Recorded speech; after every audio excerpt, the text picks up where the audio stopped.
gente dá para uma música em português, porque a gente não vai passar a vida só passando as coisas para o francês, né? Mas a gente precisa saber que existe uma diferença muito grande, que foi o que a gente viu em Cyrano de Bergerac, né? A gente vai ter que fazer uma opção aí. No caso do perco a hora... Perco a hora...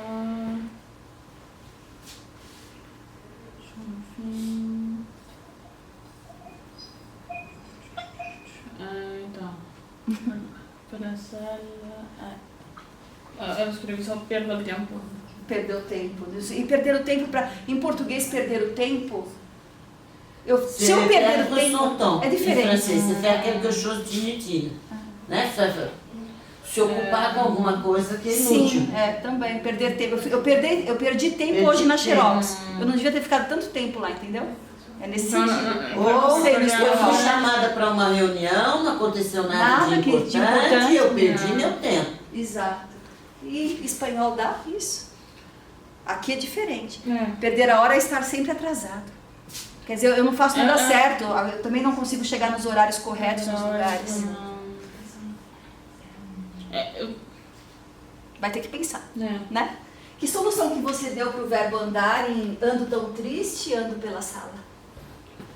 Um implica necessariamente movimento do corpo, o outro não necessariamente. Tem andar triste em espanhol, então eu escrevi... Sim.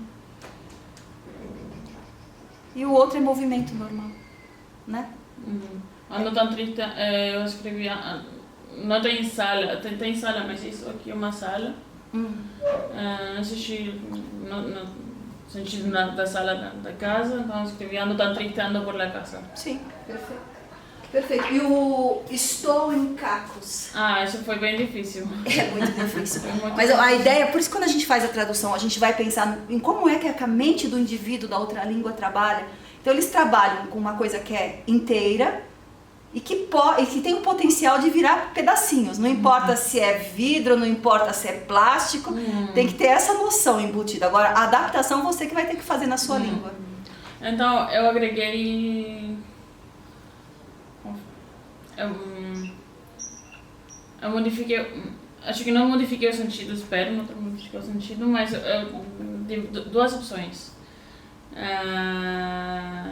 Em vez de falar estou em milhares de cacos, eu falei he hecho un montón de añicos, milhares de cacos, quedou minha alma.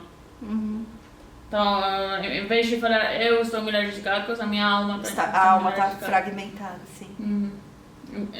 O segundo? Na primeira opção, na verdade. Sim. Mi corazón hecho trizas, não tem outra opção.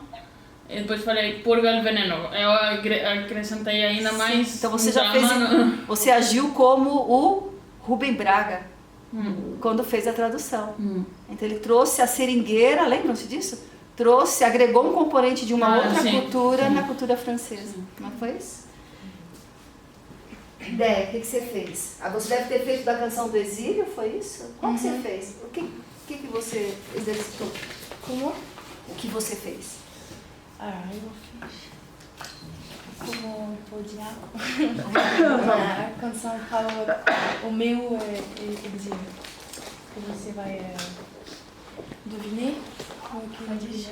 Qual? Adivinhar. Você vai ler o seu resultado? Liliane pode acompanhar, porque já que você está fazendo em francês, né? Não, é português. Em português, então vai. Ok. Se ainda lembro das colinas, das amálias, dos pombais, miradouros, catarinas, minha alma ainda quer mais. Cais do Sodré, a tardezinha, o melhor perfume vem do mar, o sol grita no meu peito, ele é meu esse lugar. Azulejos se confundem, nossas mãos se entrelaçam, realidade que vem da lua, eu abraço e faço minha. O dia de despedida, visão clara da liberdade, coração cheio de saudade, viva a língua portuguesa.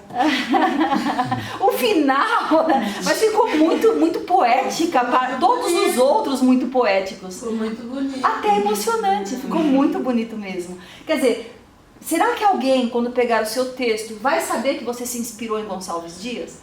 Porque existem produções que são muito distantes, mas a sonoridade se mantém. Quando você lê, você percebe que ali, para quem tem o conhecimento e o repertório, daí a importância de a gente construir o nosso próprio repertório bem fortalecido, ler bastante, assistir filmes, então fazer um bom repertório para reconhecer o que as pessoas estão criando em cima de outras coisas na sociedade. Ficou muito legal. Professor? Você fez? Eu também fiz. Então vamos lá. Eu também fiz. Eu modifiquei muito... Você podia modificar tudo.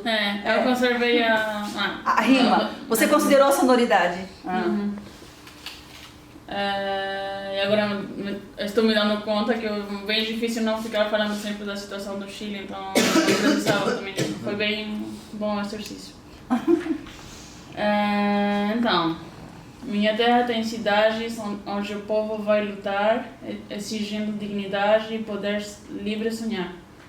Nosso céu tem mais fumaça, nossos velhos têm mais dor, nossos bosques têm indústrias, nossas leis do invasor. Ao cismar sozinha à noite, mais afeto encontro eu lá. Minha terra tem cidades onde o povo vai lutar. Minha terra tem primores que tais não encontro eu cá. Em cismar sozinha à noite, mais afeto encontro eu lá. Minha terra tem cidades onde o povo vai lutar. Não permita a vida que eu morra, sem que eu possa falar, que mais cedo ou mais tarde a justiça vai triunfar. Sem que eu abrace os amigos que ensinaram-me a lutar. Bonito. Mas a gente percebe claramente porque ela manteve alguns versos, não é verdade? Eu acho que a minha sugestão é que no momento que você estiver mais livre, que você volte a esses e altere também. Você cria o seu verso também, para que seja o seu poema inspirado e não copiado em alguns pedaços. Faz isso depois, tá bom? Mas é muito gostoso ver que a gente consegue dar conta, né, das tarefas, é muito legal.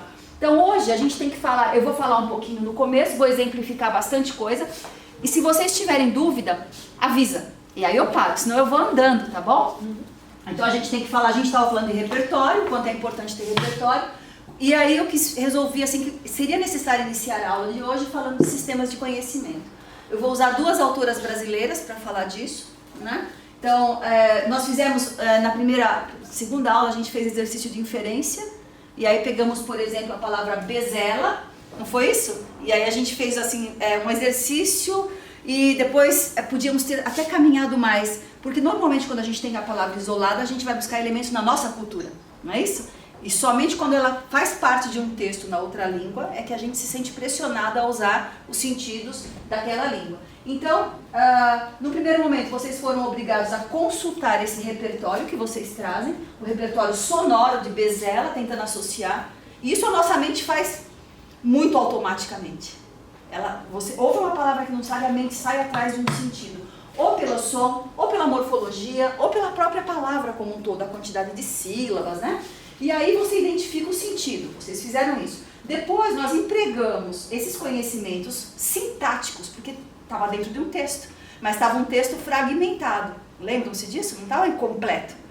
Tinha um pedacinho de texto. E aí, o fato de ter do carro perto, todas nós fomos levadas a atribuir o traço de carro, qualquer traço de carro a essa palavra, né? Mais pra frente, quando a gente ampliou o contexto, a gente teve necessariamente que empregar os conhecimentos de leitura para entender aquele texto completo. Só entendendo o texto completo é que eu poderia chegar ao sentido da palavra bezela. O texto era mais ou menos esse, não foi exatamente esse, né? Mas foi mais ou menos esse, que naquela manhã fomos para o litoral, no caminho o tempo mudou, tivemos que parar e fechar a bezela do carro para não nos molharmos completamente. E aí a gente teve que analisar o contexto de por que ter que parar o carro. Porque eu não pude fechar o vidro, se for o caso, com o carro em movimento, né? E aí a gente foi achando os melhores sentidos. Então, vamos saber que tipo de conhecimentos são esses que a gente usou durante a nossa aula, nossos exercícios, e vamos analisar cada proposta desses autores. São só 2 que eu trouxe, 2 mulheres, na verdade. A primeira é a Angela Kleiman, de 97. Ela vai falar que a gente tem alguns tipos de conhecimento. O primeiro é o conhecimento linguístico, que é É o primeiro mesmo, porque na verdade a gente é o primeiro que, quando chega aquele som, quando somos crianças, aprendendo uma língua, né? Ou quando somos adultos e chegamos a um novo país também, a pronúncia, depois o vocabulário, depois as regras da língua, né? Como é que a gente desenvolve esse conhecimento? Pode ler. Ativando a memória semântica, ganhar conhecimento geral sobre o mundo e as proposições acerca deste. Ativando a memória episódica com constância, vivendo experiências diversas de contato com a língua, vivências pessoais localizadas espaço-temporalmente, sensíveis às variações contextuais. Então são dois, para conhecimento linguístico a gente lida com memória, por isso que cognição está presente. A gente tem uma memória de longo termo, uma memória de curto termo que hoje é chamada de memória episódica. Onde é que eu construo essa memória episódica? Nos vários contatos que eu tenho na sociedade. Agora, se eu tiver só um contato num determinado momento com um texto e não ouvir mais certas palavras, elas ficam ali meio que boiando num vocabulário passivo e eu não vou muito ligar para elas, porque eu vou sempre procurar saber aquelas que são mais frequentes para poder me comunicar. Segundo, o conhecimento textual. Eu preciso ter, nós também fizemos isso com uma redação da FUVEST, aqui da prova de vestibular, e eu mostrei para você, eu perguntei a vocês em determinado momento, qual desses candidatos tem conhecimento de texto?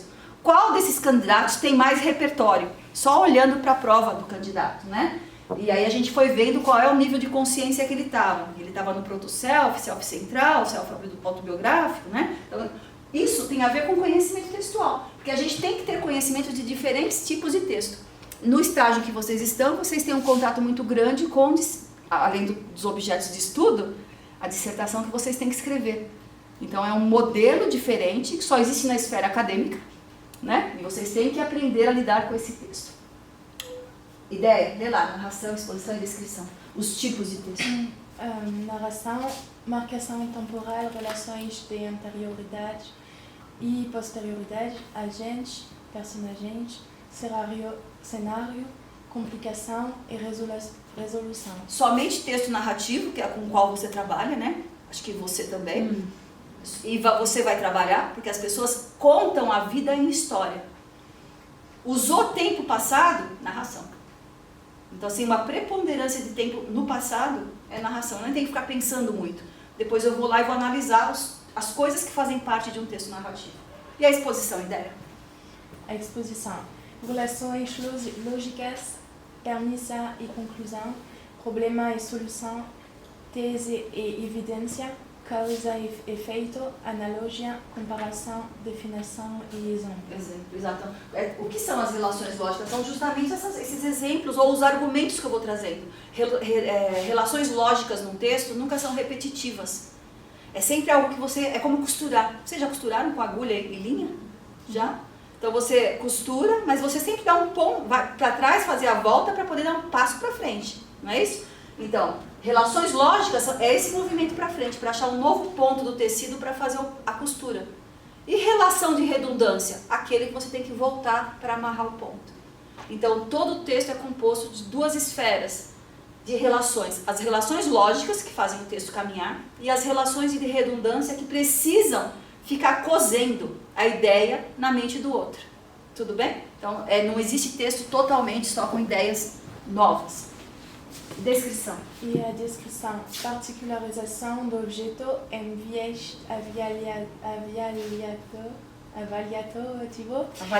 e de atitude. Deu nó na língua, né?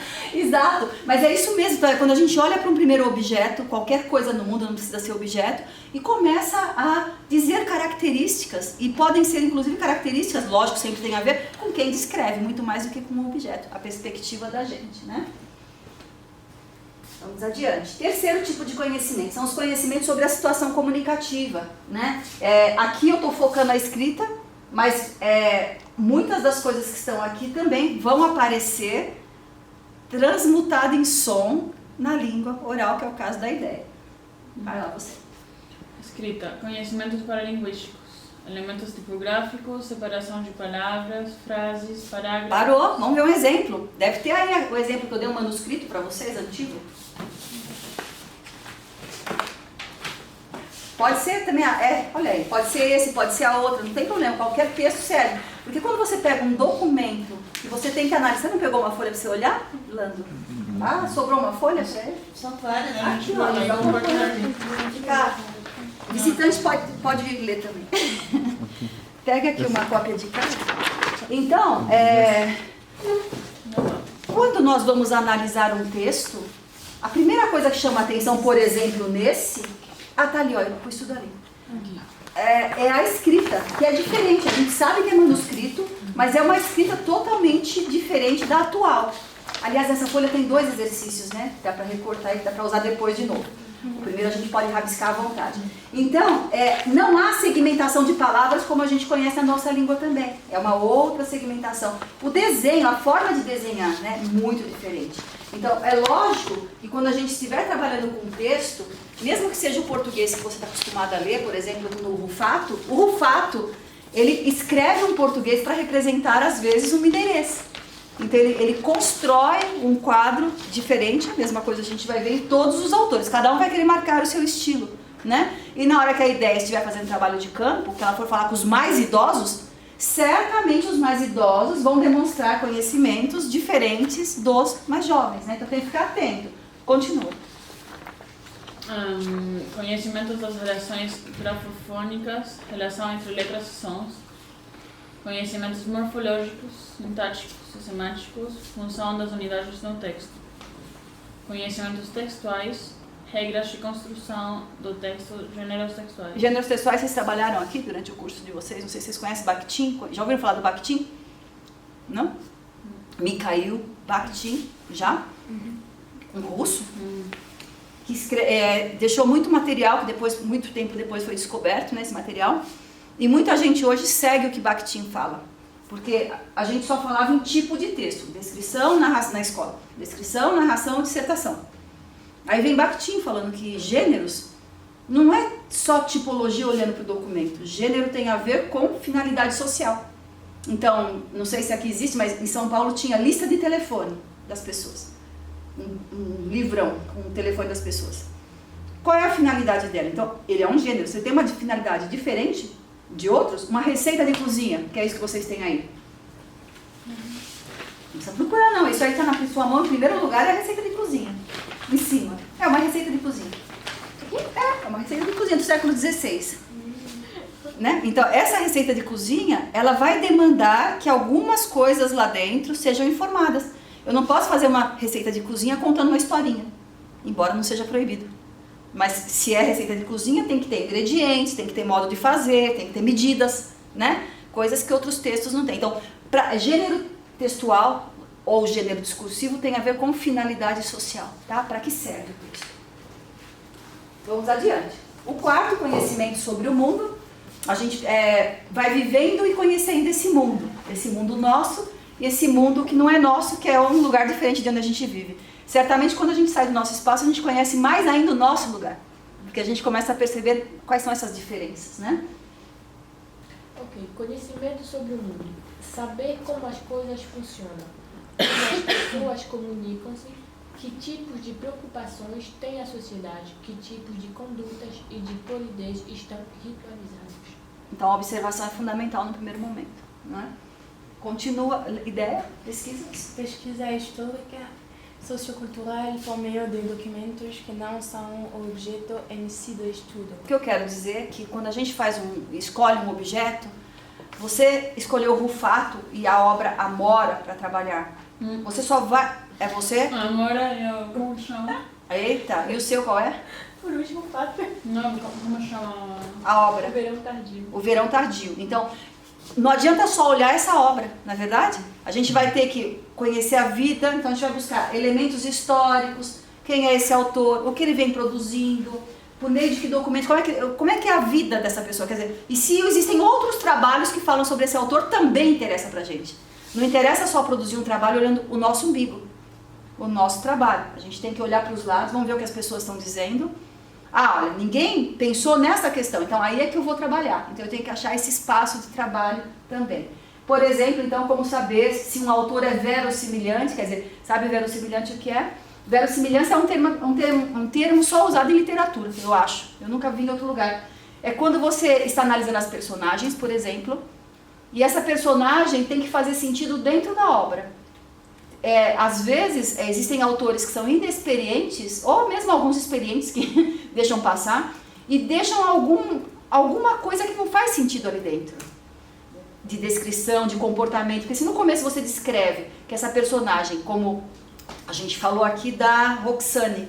Então, se a Roxane é uma senhora, é uma moça, né, na verdade, é uma senhorita que mora sozinha e é sustentada pelo Conde de Ruche, né? Mas tem um amorzinho lá pelo narigudo, o Cyrano, né? O Cyrano é apaixonado por ela, que ele diz que é prima muito distante. Será que esse comportamento dela segue redondinho? Redondinho, quer dizer, ele fecha, faz sentido esse comportamento durante toda a narrativa? Então a gente tem que ler o texto e verificar, e anotando coisas, e grifando coisas, e verificando se faz sentido. Por exemplo, quando na Amora, né? Que a Amora que é o seu, né? Então, por que o livro chama Amora, então? Seria uma das coisas. Então você lê o livro buscando uma razão para ter batizado como Amora. Então o texto vai ter sentido se sair do texto isso? Sim, vai ser verossimilhante. Mas e se não sair do texto? Ele simplesmente resolveu dar o nome de Amora. Não tem nada a ver. Pode fazer isso? Pode, ele é o dono do livro. Mas isso, quem analisa, são vocês, tem que perceber também. Vamos adiante. Aí aquela era a primeira autora, né? A segunda autora é Ingedor Kopp. E em 2008, ela separa só em 3 categorias, mas se vocês forem agora voltar no slide anterior, são as mesmas coisas, só que com nomes um pouco mais abrangentes.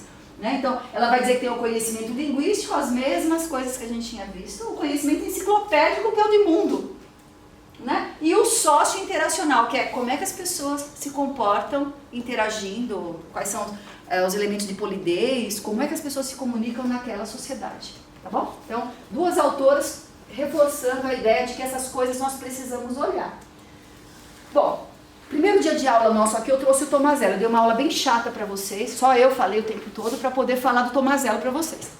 Ele era a fundamentação teórica da nossa aula toda. Mandei um livro para a Liane disponibilizar no Moodle para vocês, que se chama... Desculpem, a gente aqui não tem o direito de fazer isso. O quê? Colocar o livro inteiro no mas o autor que mandou, não pode? Eu não sei, porque para fotocópia eu preciso perguntar de fato, porque mesmo para fotocópia a gente tem que preencher uma ficha que é só por causa dos direitos autorais. Sim. Então mesmo que o autor tenha disponibilizado... porque quando ele foi para lá, ele deixou para a gente as cópias. Não pode ser usada para vender, não pode ser, tem que ser usada para estudo somente, não pode ficar, né? Esse e um outro que eu passei, que até está escrito, que eu passei hoje para a Liliane, que é um livro de uma autora da Academia Brasileira de Letras, e ela escreve no começo que ela autoriza a reprodução, desde que não seja para fins comerciais. Tá. Então, assim, a gente tem essas coisas de pesquisa, né? Então, o Tomazello, ele vai falar... eu não vou ler de novo, é só para a gente lembrar, você que vai. Para termos movimento no mundo, precisamos cooperar com nossos coespecíficos. Faz sentido? Aqui essa nossa cena aqui é uma cena do mundo. Nós somos coespecíficos.